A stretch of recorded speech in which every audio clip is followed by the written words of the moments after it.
Hello, everyone. So today we are going to go to the post that says 929 orbital. We have the link for the reading. We have the practice questions, and we have my email that you send your answers to. So orbitals, it gets kind of tricky when you get into a little more detail. So if you get stuck, please ask for help because this is not an easy thing. So basically, with orbitals, we were trying to find what is called an electron configuration. So the way electrons arrange themselves in a certain atom. All right. So we have different types of orbitals. We have s orbitals, p orbitals, d orbitals, and f orbitals that we're going to look at. All right. So for any value of n, a value of L equals 0 puts the electron in an s orbital. So I don't think we really look at the quantum equations with this, but just remember if L equals 0, the electron is going to be in an s orbital. All right. S orbital has a sphere shape. Next, we move on to p orbitals. So when L equals 1, we have 3 possible orbitals that we can place the electrons in. All right? Because it has 3 different ways that it can orient itself in 3-dimensional space. D orbitals, that's when L equals 2. So we can have a value, these are like values on the X, Y, and Z axes. So we have 0, +1, +1, +2, -1, -2. So we have a total of 5 d orbitals, and each orbital has a specific 3-dimensional shape.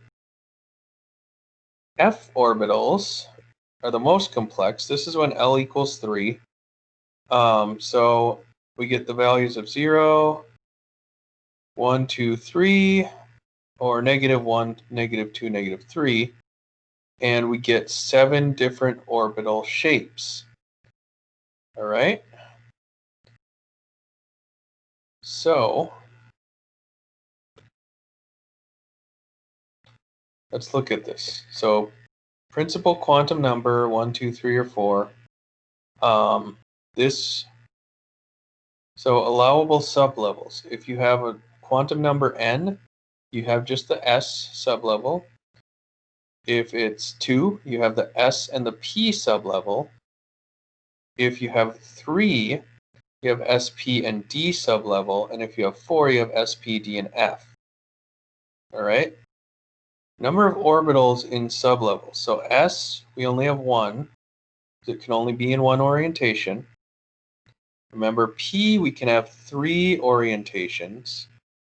D, there are 5 ways it can arrange itself. And F, there are 7 ways it can arrange itself. All right. Number of orbitals per principal energy level. Well, here when it's principal energy level 1, we can only have 1 orbital because it's just the s orbital. When it is principal energy level 2, we can have 4 orbitals because remember we have our s, which only has 1 orientation, but our p, which has 3 orientations. So for each one, to get the number of orbitals per energy level, so this is the energy level, n. All right, these are the sublevels by letter. The number of orbitals has to do with however many ways it can orient itself in space, and you just add up the number of orbitals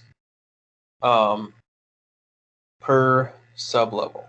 Okay, so 1 plus 3 plus 5, we get 9. 1 plus 3, we get 4. Number of electrons per sublevel. So the s orbital, let's go down here actually. The s orbital, it has one orbital, so we can fit 2 electrons in there. P has 3 orbitals, so we can have 6.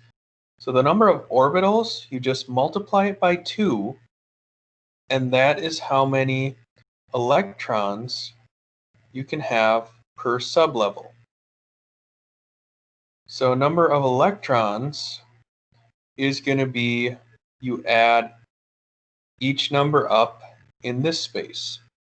So for quantum energy level 4, you do 2 plus 6 plus 10 plus 14, which gives you 32. For quantum energy level 3, you do 2 plus 6 plus 10, which gives you 18 electrons. So I hope this makes sense, because I know it's tricky, but be patient. I will work with you and help you understand this. So complete your questions, turn them into me.